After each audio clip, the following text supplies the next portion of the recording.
11:35, noticia que rompe el celofán. Venezuela cerró el 2020 con una inflación superior al 3.700%. 3.700%.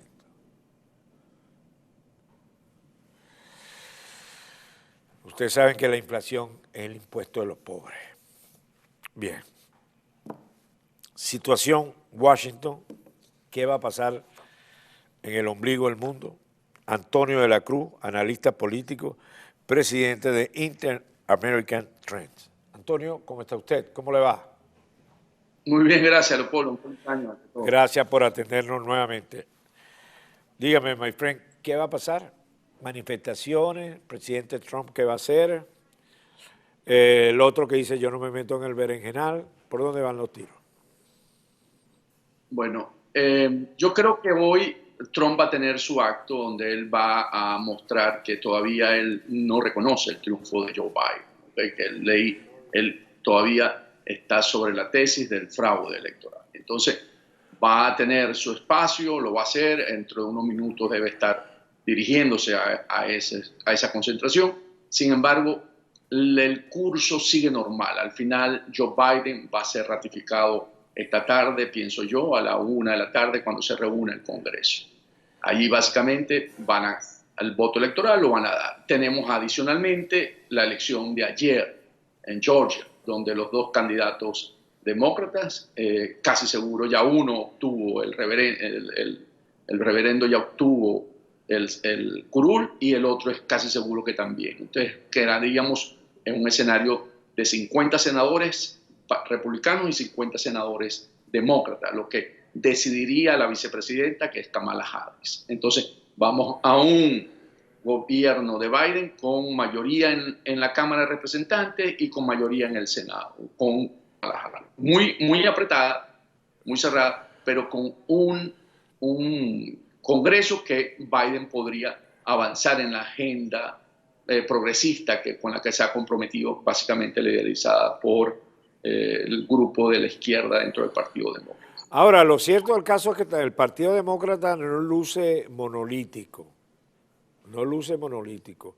El Partido Demócrata tiene sus tendencias muy claras, muy manifiestas. No va a ser fácil manejar eso. Inclusive yo creo que la Pelosi solamente va a estar 2 años allí. De manera que va a ser tormentoso ese gobierno, ¿no?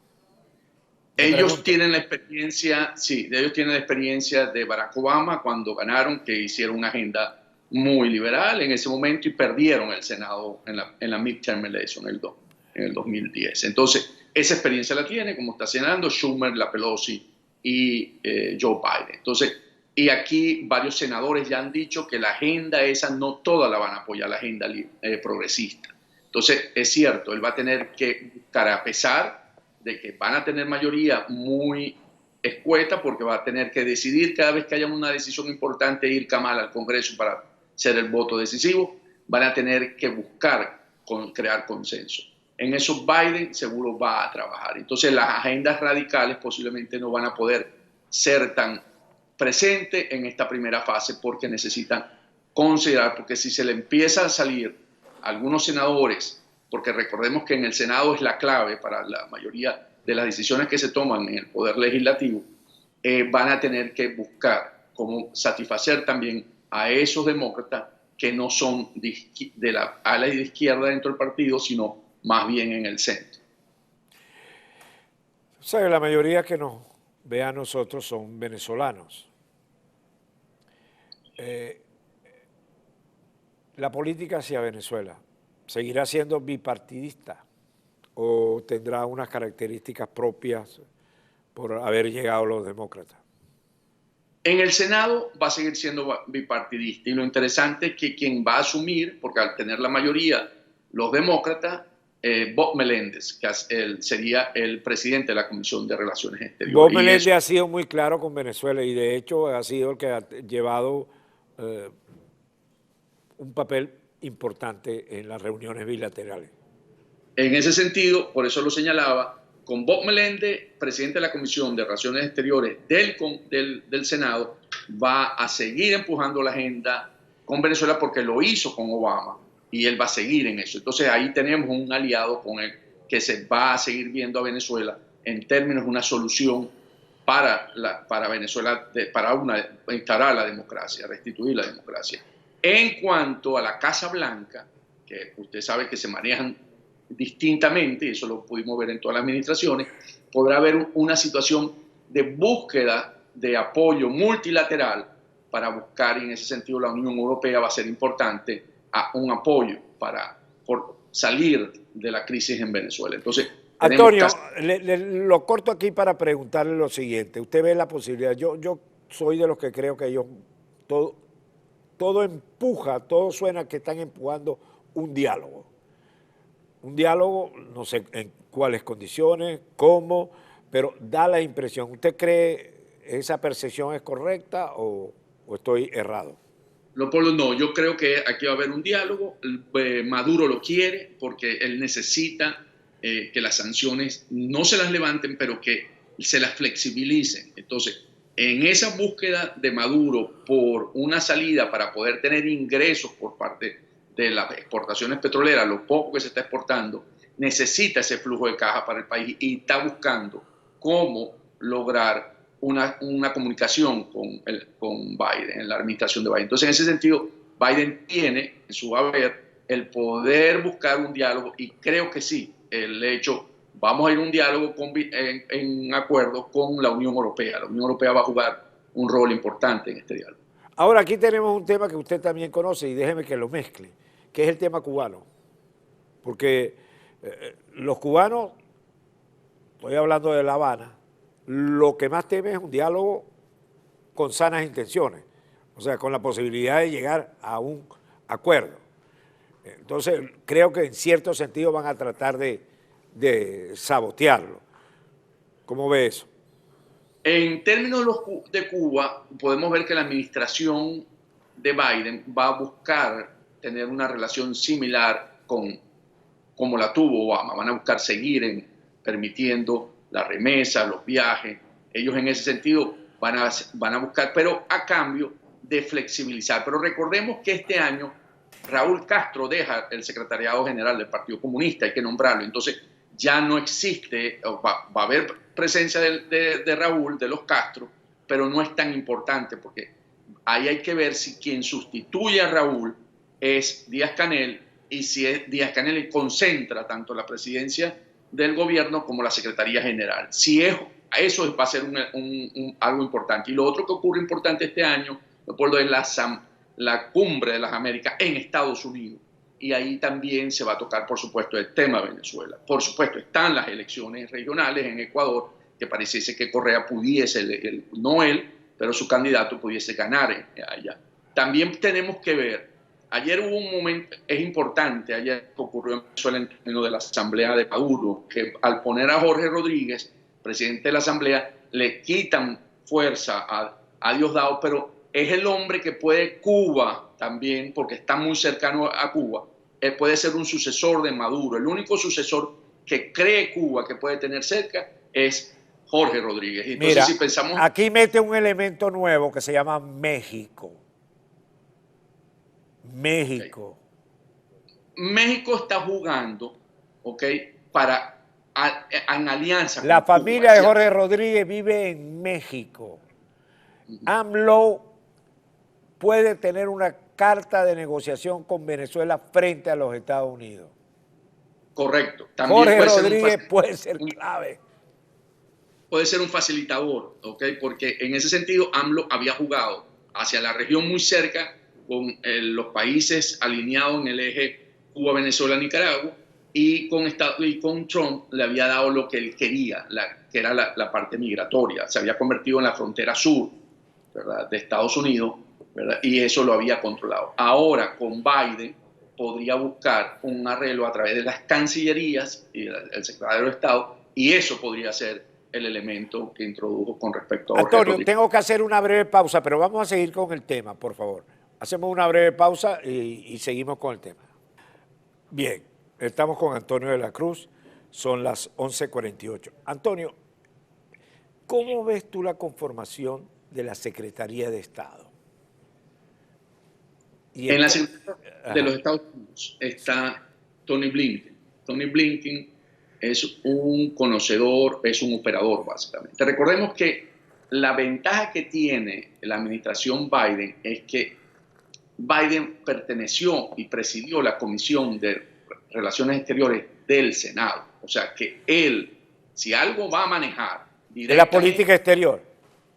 la política exterior, correcto. Y Tony Blinken va a ser el operador. Aquí yo creo que es una de las áreas en que Biden no le va a soltar a Kamala. O sea, es una de las áreas que él va a tomar como tal. Entonces, con Tony Blinken, que es un operador, te doy un dato ahí. Recordemos que el hijo de Hunter Biden, cuando tuvo las relaciones con Ucrania, con quien se comunicaba en el departamento, porque era el segundo, era con Tony Blinken. O sea que Tony Blinken es un hombre muy cercano a la familia Biden en términos de operar cosas. Entonces yo creo que aquí el gran operador va a ser Tony Blinken en una solución, en una conversación tras bastidores con una posición de Biden de buscar con los multilaterales. Va a ser multilateral porque eso sí lo han dicho claramente, pero va a buscar esa solución. Y Ahora, si ven, otra cosa, recuérdate que Maduro fue del grupo de Boston. correcto, del grupo de Boston. Sí, y ahí varias gente del grupo de Boston va a meterse en política exterior, sin ir más lejos, el que fue a Venezuela para tratar de sacar a los de Citgo, ¿te acuerdas? El que fue... es correcto, lo quisieron canjear Ajá. a los ejecutivos de Citgo por Alex Saab, y por eso es importante traer rápidamente a Alex Saab, porque el estar Alex Saab aquí le mete un jaque muy fuerte a Maduro, y por eso mencioné a Jorge Rodríguez, porque recordemos que una situación en la que Maduro tenga dificultades lo sustituye el presidente de la Asamblea de él. Entonces, aquí Jorge empieza a jugar, siempre ha jugado un rol importante, pero empieza a ser decisivo mucho, yo lo estoy viendo mucho más que el mismo Diosdado Cabello, ¿okay? Porque ha perdido. Y si vemos los movimientos que ellos hicieron ayer, es más o menos arreglando la casa, porque a Iris Valera le quitan las cárceles, o sea, el negocio de las cárceles. Bueno, pero Iris Valera también está en la Asamblea porque es una representante directa de Diosdado Cabello. Sí, está bien, pero le quitaron el negocio de los planes. Eso Sí. se lo estaban buscando quitar hace rato. Esa. Entonces, vemos cómo eso va avanzando, y podemos ver también que se llevaron a la Asamblea al que estaba designado para el Táchira, también, que maneja los colectivos. Entonces, nosotros vemos cómo se van refugiando en la Asamblea aquellos elementos, le quitaron poder a Diosdado Cabello. Entonces podemos empezar a ver, porque al no ser, viniendo de ser el presidente de la Asamblea Nacional Constituyente y no ser el presidente de la Asamblea Nacional, aunque él lo haya postulado, lo tuvo que postular para mostrar que él estaba de acuerdo y no generar fricciones internas. Entonces, para Diosdado también es una situación de pérdida de poder. Vemos que se consolida, si lo vemos desde ese punto de vista, nuevamente el hada de Maduro con los cubanos. Mira, y dime una cosa, ¿cómo ves a Guaidó frente a la Casa Blanca, a la nueva Casa Blanca? Ok. Ellos lo observan como el presidente, ellos van a reconocer como el presidente de la Asamblea Nacional Legítima de Venezuela. La figura del interinato no va a ser fácil. Ya lo hizo Borrell en su comunicado. Lo reconoce, pero no como la figura del interinato. Y entonces, el elemento Citgo, el elemento bienes, ¿cómo se maneja? Allí, al ser de la posición de que es un activo de Venezuela y que viene funcionando como tal, ellos van a continuar dándole la protección. Recordemos que extendieron la licencia hasta julio. Eso le permite proteger los activos. Y allí eso es un área donde sí va a tener la administración de Biden cuidado, porque sabe que si se le entrega nuevamente al régimen de Maduro, son recursos que van a tener. ¿Qué sabes tú de cómo se han manejado esos recursos? Aparentemente hay personas responsables de un manejo un poco ligero. No, lo de Citgo ha sido manejado siempre con transparencia. Ahí los directores de Citgo siempre han manejado con su transparencia. Cuando uno escucha el reportaje de Washington Post, es un reportaje para crear una cierta duda acerca de Guaidó. Porque, ¿qué ocurre? No, lo del Esos fondos, reportaje de Washington Post, si me permite, también hay una empresa que pretendía hacer algo con la Comisionaduría de Recuperación de Activos y no lo pudo conseguir y entonces abrió la ventana, etcétera. Pero como todos estos cuentos, hay una verdad por aquí, hay otra verdad por allá. Lo cierto es el caso que no está muy claro tampoco eso. es una situación donde vuelve a actuar esos factores internos dentro del G4, ¿verdad? La AD, voluntad popular, entonces hay estires y encoges, y surge esa situación, pero que en este momento que estamos viviendo, o sea, para la Casa Blanca es importante mantener la figura de Juan Guaidó porque es lo que tiene como poder para poder negociar frente a Maduro. Si la figura de Juan Guaidó desaparece, no tienes negociación, porque ¿qué vas a negociar? Elecciones, gobernadores y alcaldes. ¿Okay? Entonces, mientras que si tienes el poder legítimo de la Asamblea Nacional, es contra otro poder. Y eso es lo que te permite realmente hacer una negociación, porque es poder y poder. Y forzar a la oposición venezolana a reunirse en torno a Guaidó para evitar las islas y los distintos negociadores que quieren ser intermediarios de Guaidó. Es correcto. Ahorita, en términos de la posición, lo importante es girar, porque lo que tenemos que sostener es un poder para confrontarlo a otro poder. Si no lo logramos así, nos van a meter en elecciones gobernadores y alcaldes, que es lo que quiere básicamente Borrell, que es meternos por ahí para llevarnos al camino hasta el 24 en una elección presidencial. Quiere Borrell y quiere La Habana. Quiere Borrell La Habana y los factores internacionales. Exactamente, porque La Habana no se va a dejar quitar este pedacito de bistec que tiene, mano. La situación económica en Cuba es cada día peor. Es correcto. Sin embargo, vuelvo a insistir, de ahí la importancia de tener a Jorge Rodríguez, porque La Habana hasta ese momento no tenía un sustituto para Maduro. Maduro hoy ya tiene un sustituto, se llama Jorge Rodríguez. Y además contarías con México. Porque sí, porque además Jorge Rodríguez no está señalado ni por sanciones en los Estados Unidos ni en ningún lado. Es el único de los funcionarios del gobierno que no tiene sanciones en Estados Unidos. Ve los primeros meses en Venezuela y en Estados Unidos de mucha negociación, de mucha conversación sobre el tema venezolano, estoy hablando. Mucha conversación, ¿de acuerdo? Va a haber mucho acercamiento y buscar una salida, una solución a la crisis de Venezuela. ¿Y cómo quedan, Antonio, finalmente, porque ya tengo que irme, cómo quedan estos representantes diplomáticos que nombró Guaidó?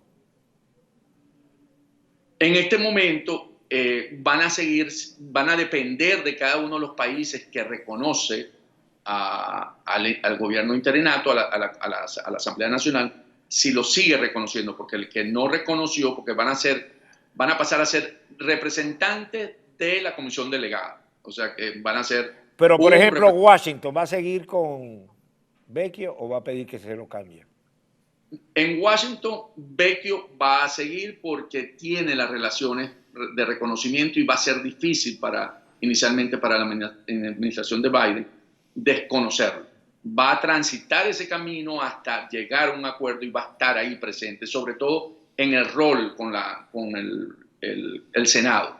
Ahí viene un rol importante que hay que empezarlo a jugar porque donde hay que hacer el trabajo ahorita es muy fuerte en el Senado y, por supuesto, con la administración. ¿Qué papel va a jugar Rick Scott de Florida?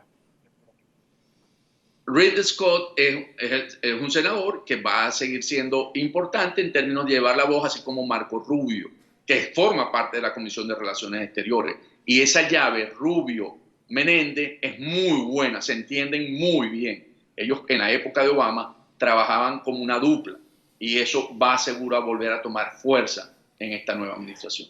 No te olvides de Rick Scott. Yo creo que tienes que tomarlo en cuenta dentro de eso. Sí, te estoy diciendo, Rick Scott también va a entrar en ese juego porque él tiene la relación con Bob Meléndez. Aquí Bob Meléndez es el otro personaje clave, así como Joe Biden.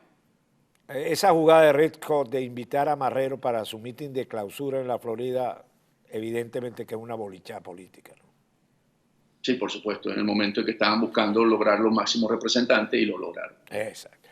Bien, muchísimas gracias, Antonio de la Cruz. Siempre es un placer hablar contigo. Lo mejor para ti y para tu familia en este año que comience. Y volveremos a hablar. Muchísimas gracias, Antonio. Muchas gracias, ciudadano. Breve pausa y seguimos con ustedes.